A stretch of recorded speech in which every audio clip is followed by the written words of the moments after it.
Hello, I'm Brian Tracy, and welcome to this session on selling. You know, we're all in the business of influencing customer behavior in some way. In fact, we're all in the business of influencing other people's behavior in some way. In life, we have a choice. We can either be the influencer or the influencee. We can either be the person who influences others and gets them to do the things that we want, or we can get others to influence us and we do the things that they want.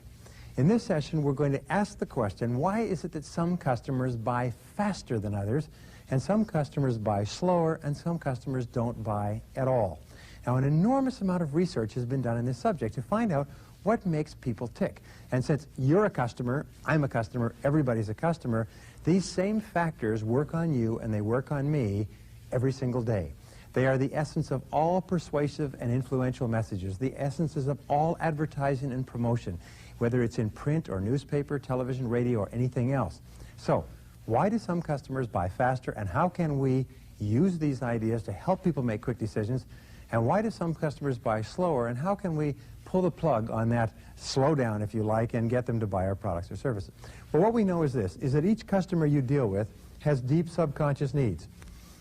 They have deep subconscious needs, and it is only when you tap into these deep subconscious needs, very much like an oil well driller drilling into the deep pockets that gets the gusher. It's only when you hit a need, like touching a nerve, that you cause people to actually respond to your offering. Some of the things are called buying influences. Now, we know enough from experimentation and articles that have been written in studies and your own experience, and being a customer yourself, you'll recognize these, and so they won't be able to be used on you. We know that there are buying influences that short-circuit the decision-making process. Let me give you an example. Let us say that this is a clock, okay, and it starts up at 12, and the normal decision-making process has to go through, whether it's a week, a month, several months, and so on, it has to go around a long cycle of meetings and follow-up meetings and proposals and presentations and difficulties and so on. What if you could find a way to take this to 1 o'clock and it went shh, bang, and the customer bought at that point? You could short-circuit the process almost like pushing a button or triggering a wire. Well, one of the things we know is this, is all top salespeople have learned how to short-circuit the decision-making process. One of the things we know is that customers are lazy, just like you're lazy and I'm lazy. Customers are always looking for ways to get from where they are to where they want to go quickly. And they're looking for indications and cues that salespeople and companies can provide that help them to make a decision to move or not to move. So sometimes the customer can be completely uninterested in what you're talking about, but if you touch the right button, they'll change almost instantly and be ready to buy. So let's start with the most important of these buying influences, or what we call triggers. These triggers that you can pull that make such a difference. The first one is called reciprocity and obligation. Now, reciprocity and obligation comes from some of the work by Robert Cacciano at the University of Arizona in Tucson. Reciprocity and obligation are the number ones. They're the tops of the hit parade. They are the ones that have the greatest influence on us. And let me explain what I mean. Reciprocity has to do with you do something for me, I do something for you. It's based as far back as the law of sowing and reaping, the law of cause and effect, Newton's law of action and reaction. Reciprocity and obligation says that if you do something for me, I do something for you. If you take me out for lunch, I take you out for lunch. If you send me a Christmas card, I send you a Christmas card. If you buy me a drink, I buy you a drink, and so on. Our entire society is based on a general understanding of reciprocity and obligation. Our whole law of contract in our society says the party of the first part will do A, and the party of the second part will do B, in which case the party of the third part will do C, and the party of the second part, if you like, will do D, and so on. In other words, a contract is a written agreement for reciprocity and obligation. If I do this, you owe it to me. If we don't fulfill our understandings or agreements under the contract, what we do is we breach the contract and we make ourselves liable to action of all kinds. Now, the reason why this is so powerful is that in any normal person, we like to stay even. You and I like to stay even. We don't want to feel under obligation to someone else. We want to reciprocate. If you do something for me, I feel a burden. I feel like I owe you one. And I don't like the feeling of owing you one. So I want to get out from under this burden of owing you one by doing something back that evens the score. This, by the way, is one of the most important of all psychological factors. It takes place in relationships. Your children do something for you, you owe them something. Your spouse does something for you, you owe your spouse something. Your boss does something for you, and so on. Everything is reciprocal. If we don't reciprocate, it's like playing table tennis. We just don't hit the ball back, and the game will stop. So, with regard to reciprocation, there is what is called emotional reciprocation or reciprocity. This says simply, if you make me feel good in some way, I'm going to make you feel good. If you compliment me or compliment my work or say something that flatters me or my business and you make me feel happy about myself and my life, well, I want to make you feel happy as well. That's why you often see the case where a person says, well, you look very good today. We'll say, thank you, you look good too. And I hope you had a good time on the weekend. Yes, did you have a good time on the weekend too? In other words, it goes back and forth. We always want to continue to reciprocate. Well, the second type of reciprocity that we're common with is, that we're familiar with, is physical reciprocity. Physical reciprocity is often financial. You loan me something, I'll lend you something. You do something for me, I'll do something for you. You lend me money when I need it, I'll lend you money when you need it. You let me use your condominium, I'll let you use my motorhome, and so on. We like to reciprocate because we want to get out from under this sense of obligation.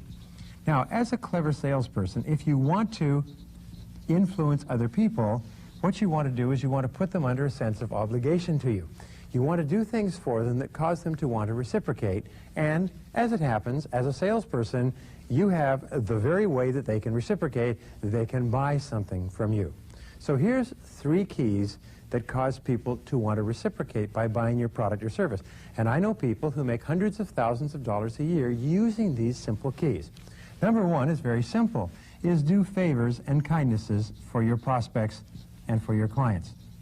Harvey Mackay has become famous with his Mackay 66, where he sends birthday cards and anniversary cards and Thanksgiving cards and Christmas cards and Easter cards and so on, because he finds out what the critical dates are in his customers and his prospects' lives, and then he constantly sends them little things. He sends them tickets to their favorite game. He sends them news clippings about their hometown. He sends them magazine subscriptions to subjects that they enjoy. So finally they reach the point where, boy, they really feel like they kind of owe this company a lot, and they keep buying from them year after year. Now, a second thing that you can do is lunches and breakfasts. Lunches, by the way, are almost out now, but power breakfasts, where you invite a customer to meet you for breakfast, and then you pick up the tab, and the best way to do this, by the way, is to leave your credit card, pay it all, so no bill ever comes to the table. When you meet a prospect, invite them for breakfast. You see, here's the wonderful thing about breakfast. Virtually no one has any plans for breakfast because they can't say, I'm sorry, I'm tied up, I'm busy. Lunch maybe, dinner maybe, but breakfast, they'll have breakfast with you. At breakfast, all you do is you buy them something. What we have found is this, is that if you sit with a person and break bread and eat, after a person has eaten, they have a general feeling of well-being. They feel kind of happy inside. And that happiness kind of spreads to whoever's with them at the table. So you don't even have to make a sales pitch at your breakfast meeting. Just have breakfast and say, look, I'll get together with you. I'll give you a call in a couple of days. When you do, you'll be surprised. They'll be very open to seeing you. And the third thing that you can do is thank you notes. Thank you notes and thank you cards are very, very powerful. In fact, if you wanted to change your whole career, just go out and make sure you talk to 10 people each day and send 10 thank you cards each night. And I promise you, within 90 days, you'll have sent out 222 days. You'll have sent out about 600 to 700 thank you cards. And for the next 2 to 5 years, you'll be doing business with those people. Because why? When a person receives a thank you card, thank you for the time, thank you for the information, thank you for listening to me, thank you for talking to me, thank you for the proposal. Whatever you say thank you for, people think warmly towards you, and they feel deep down inside that, I like that person, I kind of owe them something. And when you come around with a product offering, they're open to it. Now here's the next real trigger that gets people to act, and it's called commitment and consistency. Commitment and consistency is based on our understanding of human nature, is that first of all, we commit very slowly to things. And the more complicated our lives are, the more slowly we commit. But second of all, we strive to remain consistent with what we've done and said in the past. Ralph Waldo Emerson said, a foolish consistency is the hobgoblin of little minds. We become so concerned about being consistent with what we've done and said in the past that we'll often get ourselves into a box and into situations in the future which are not consistent with our best efforts. So, here are the key principles with commitment and consistency. First is what we call incremental commitment. When you call a customer and you say, hello, I'm Brian Tracy and I'm from ABC Company, you know what they say? They say, I'm not interested. And you know what you answer? It's very simple. You say, I didn't think you'd be interested. That's why I'm calling. Of course they're not interested. They're at 0 in terms of commitment. They need to be at 100 in terms of commitment to buy your product and have never seen or heard of you before. So therefore, you say, that's okay. Most people we talk to for the first time are not interested at all until they learn what we can do for them. Oh, that's okay. Almost everybody we talk to for the first time is not interested in what we're talking about, but they become our best customers. In other words, you expect that people will not initially be interested in you, and what you have to do is arrange a meeting. Because once a person has invested time with you, they have a little bit of commitment. Once they've given you some information and you've asked and got some questions and got some answers, they have more commitment. Once you've done a proposal and you've come back and you've analyzed their situation, given recommendations, they incrementally work themselves into a total commitment. Now, we know that we strive to remain consistent with what we've done and said in the past. This is why if you do a very good sales presentation, what you do is you ask a lot of questions about what they're doing, what they're looking for, what they're trying to accomplish, what they want, what they don't want, what they want more of, what they want less of, and so on. And then as you give your presentation, you point out that your product or service is consistent with what they said they wanted and they didn't want. If you've got children, you've always had the experience, you have it all the time, where the child will say, Daddy, you promised. You promised to take me to the movie. You promised to take me to McDonald's. You promised to get me a toy.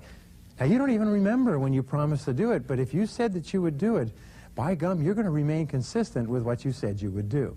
So, your job in commitment and consistency is to uncover the customer's buying strategy. Find out how they have bought a particular product or service in the past. Here's a good question. Have you ever bought one of these before? Have you ever bought one like this before? When you bought it before, how did you go about making your decision? I mean, what were the variables that determined whether or not you bought it? What was the process that you went through? And then whatever they explain to you as their buying process, you structure your selling strategy so that it's consistent with the way they buy. You show that your product or service is consistent with the needs and problems that they've identified. And you get them to move from no commitment to incremental commitment one step at a time over a series of meetings. And every time you have a meeting, of course, you send another thank you card. And you keep current with them. You keep on top of the situation. Here's another buying trigger. It's called social proof. Now, social proof is very powerful.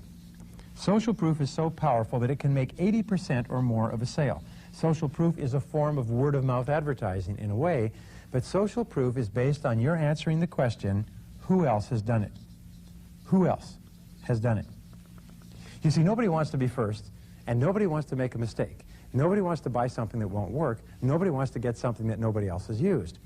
When you tell the customer of other people who have bought the product or service, it comforts them and gives them the feeling that the product or service must be okay. If other people had bought the product or service, then I am safe in buying the product or service myself because it must be okay if all these people have bought it. We were selling our management training video library a couple of years ago, and I sat down with the company and said, well, we don't know if it's any good or not. And I simply took out a list that I had generated of something like 300 leading companies in the United States who were all using this training library. I said, here are some of the companies that are using it already. And I remained completely silent.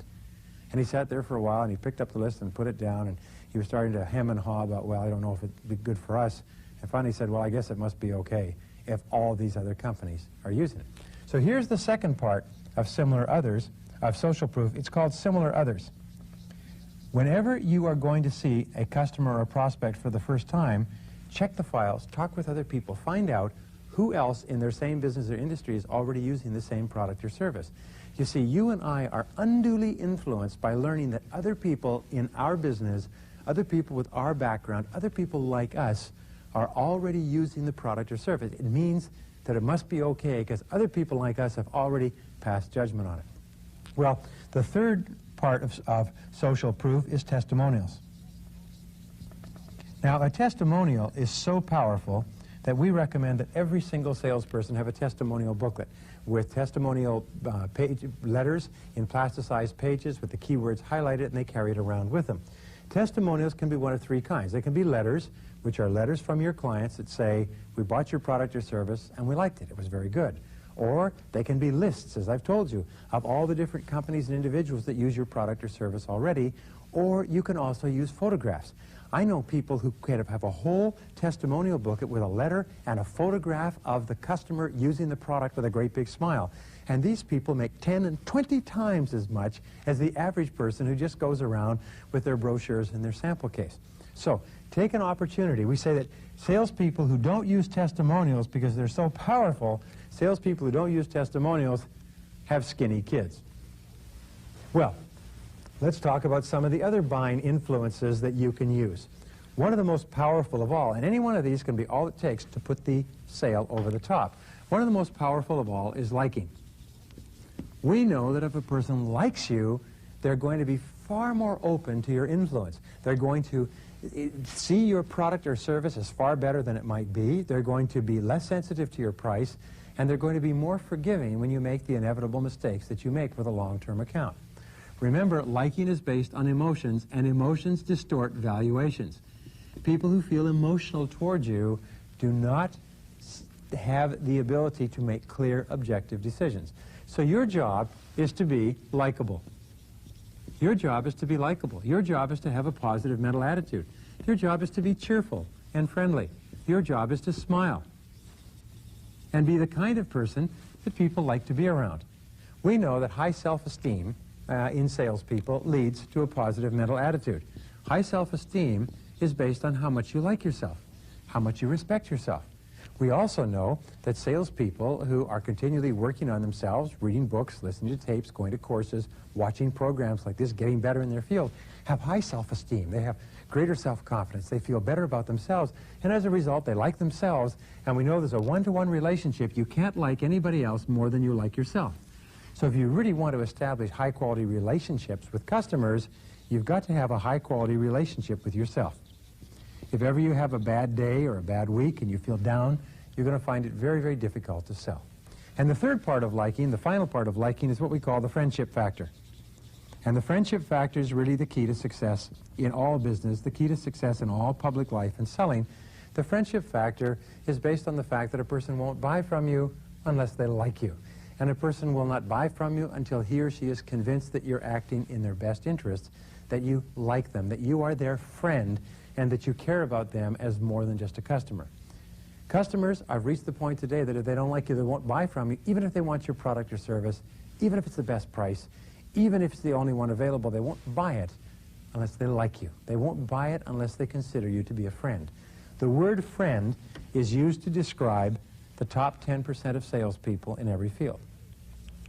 Now, there's another wonderful buying trigger that is so powerful that sometimes it's used to sell millions and millions of dollars worth of products, and it's called authority. We, you and I, are unduly influenced by people in positions of authority. People in positions of authority carry weight with us. Whenever we hear of somebody who is important, who has used a product or service, it makes us open to using the product or service ourselves. As a matter of fact, sometimes a well-known actor or a well-known political figure can change their hairdo or wear a particular article of clothing or engage in a particular activity, and the whole country will start changing their hairdo, wearing those clothing, or engaging in that activity because we are so influenced by people who have authority, people who carry weight with us. So the three keys to authority, number one is expertise. If you're looking at a new food or vitamin formulation and you're told that a Nobel Prize winner in nutrition or biology has recommended and uses this themselves, that's very impressive. Sometimes that's all that it takes. Here's an example. One of the highest paid athletes in America is Michael Jordan. Michael Jordan makes millions of dollars a year in the Nike commercials. And the Nike people sell tens of millions of dollars a year worth of shoes because they've got him, one of the finest athletes in the world, on those commercials saying, just do it. When they go out to their shoe stores and they see shoes, they see the Nike commercial, they think of Michael Jordan, they respect Michael Jordan, and they say, hey, just do it. They buy the shoes. Another area of authority is publications. One of the most famous publications, of course, is Consumer Reports. A lot of people won't buy a product or service till they see it reviewed in Consumer Reports. Some people won't buy a product or service until they see it in a magazine and given a review. Some people won't see a movie. Some people won't do anything until they've seen it reviewed favorably. Also, radio and television. Any kind of third source that you can't buy acts as a very strong influence. And if you can mention, by the way, so-and-so uses our product and recommends it, or such and such a publication did a write-up on our product and recommended it, or number 3 is symbols of success. Symbols are things that you have. They're your clothing, your briefcase, your pen, your watch, your car, your shoes. When you look like a successful person and you recommend purchases to other people, they're far more likely to buy from you if you look like the kind of success that you're suggesting they could be if they followed your advice. Now, another major influence or buying trigger is called scarcity. Sometimes we don't even know how much we want it until it's scarce. If your product or service is scarce, then by all means, be sure to point that out to your prospective client. Something that is scarce implies that it's valuable. If it's scarce, it means lots of people want it. Sometimes when you say to a person, well, whether you buy this or not, you should know this is the last one available for 3 months. I'll take it. Sometimes people didn't even realize they want it until you threatened to take it away from them. It makes it more desirable. So it also increases or creates urgency. Sometimes the customer, if they believe that you've got an endless supply of the product or service, they're in no hurry. But you can get them to move quickly if you can imply that there's a limited time that the product is available, there's a limited quantity of the product available, or there's a limited quantity available at a certain price. How many times have you been induced to buy things by them saying it's going up in price at the end of the month, or this is the last one we have, or this is the last one in your color? So whenever you can imply scarcity for any reason, by all means do it, because often that's all that it takes to cause a person to act quickly. Another principle which causes people to buy is called the contrast principle. The contrast principle says that when you contrast 2 items with different prices, first higher and then lower, the lower priced item seems, by contrast, far cheaper than it was before. Now, the higher priced item could be $500 and the lower priced item could be $400, but the lower priced item now seems far, far cheaper by contrast. There's something that takes place in the customer's mind. So always when you're presenting different items, always start with the highest priced item and then drop to the lowest price, because the contrast is distorted. And store after store that started off showing people the most expensive items in the store and then going to a less expensive item found that people thought it was much cheaper and spent much more than they expected. Now let me give you an example of how all these work. Have you ever been in a supermarket where you're walking around the supermarket and a person gives you a sample of a piece of food that's for sale on a special that day? Look at how these work. First of all, they give you a sample and you take it. Once you take it from a person in the supermarket or a piece of paper on the street, now you feel that you owe them something. You want to reciprocate. They have triggered the desire for reciprocity and obligation by giving you something that you've tasted and enjoyed and felt good about. Well, now you eat it. Having eaten it, they say, how do you like it? You say, it tastes pretty good. They've triggered commitment and consistency. You said it tasted good. You ate it. So now, in order to be consistent with what you've said, you have to do something else. The third thing is you see others around there tasting and buying it, and you think, well, they're tasting and buying it, social proof. They are obviously not foolish people. They're my neighbors. They're people that I know as well, and they like it, so it must be okay. The girl who's handing it out, she's nice and friendly. She's likable. She's pleasant. You kind of like her. She's got a nice smile. So you kind of like her, so you like the product that she represents. She's triggered liking. So now she's triggered reciprocity and obligation. She's triggered commitment and consistency. She's triggered social proof and liking. And it's offered in a large supermarket that you respect because you go there on a regular basis, so it has the authority of this large supermarket chain behind it. It must be good if it's in the hallway here, so she's triggered authority. Then she says there's a special offer just today, and triggered the buying trigger of scarcity. This is your only chance to get this at this price. And finally, the contrast principle. It's contrasted with others. It's new, it's better, it tastes better, it's cheaper, it's a special, and so on. So virtually all of your hot buttons have been pushed in one single demonstration by them giving you a little something to eat. Okay, the final 2 words that we're going to use are, first of all, the word because. Because is a very powerful word We're taught from the time that we're children to feel that a logical answer comes after the word because. And recommend is a powerful word because people that we respect recommend things, they don't sell things. So when you come to the end of a sales conversation, you always say, instead of you should get this or how do you like it, you say, what I recommend for you is this because of what you told me in the past. What I recommend for you is this because. And the word because seems to trigger an obvious reason or answer for going ahead. When you study these influence triggers, when you practice reciprocity and obligation, when you use commitment and consistency, when you use social proof, when you develop the concept of liking, when you use authority to lend greater strength and persuasiveness to what you're selling, when you contrast it with other products and services, and then when you say, I recommend to you this product because, you'll find yourself selling more and more and easier and faster than ever before.